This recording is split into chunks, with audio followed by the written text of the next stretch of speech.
Hello everyone, আসসালামু আলাইকুম। সবাই কেমন আছেন? আশা করি আল্লাহর রহমতে সবাই অনেক অনেক ভালো আছেন। আলহামদুলিল্লাহ আমিও ভালো আছি। আজকে আমি আপনাদের সাথে শেয়ার করব কবুতরের মাংস ভুনার রেসিপি।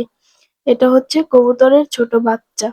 যারা রান্না একেবারেই নতুন, রান্না বান্না কিছু পারেন না, আজকের রেসিপিটা দেখলে অবশ্যই সবাই রান্না বান্না করতে পারবেন। তো চলে মেন রেসিপিতে চলে যাই। প্রথমে আমরা কড়াইতে কিছুটা পেঁয়াজ কুচি দিয়ে তেল দিয়ে খুব ভালো করে পেঁয়াজটাকে ভেজে নেব।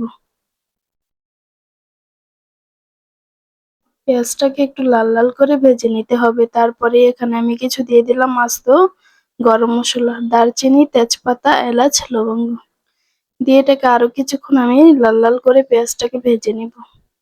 এই তো পেঁয়াজটাকে ভেজে নেওয়া হয়ে গেছে। এখন আমি এটাতে আদা রসুনের বাটা দিয়ে দিব।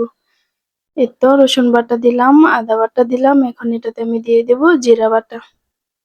আসলে আজকের পুরো রান্নাটাই আমি বাটা মশলা দিয়ে করতেছি।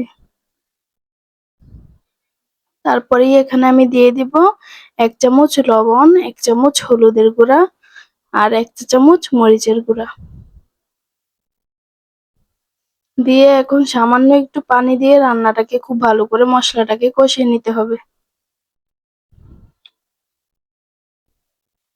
এই তো খুব ভালো করে মশলাটাকে এখন আমি কষিয়ে নিচ্ছি। যারা আমার ভিডিওটা ইউটিউব থেকে দেখছেন অবশ্যই আমার চ্যানেলটাকে সাবস্ক্রাইব করে দিবেন। যারা ফেসবুক থেকে দেখছেন অবশ্যই পেজটাকে ফলো করে দিবেন।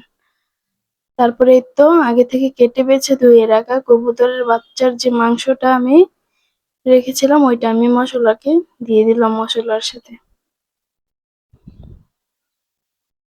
এই তো এখন খুব ভালো করে এটাকে কষিয়ে আমি রান্না করে নিব।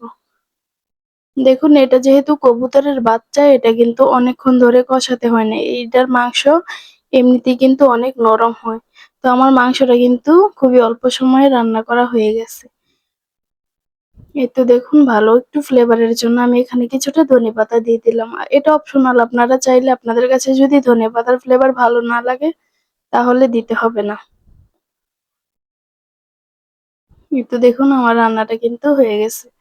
মাশাআল্লাহ।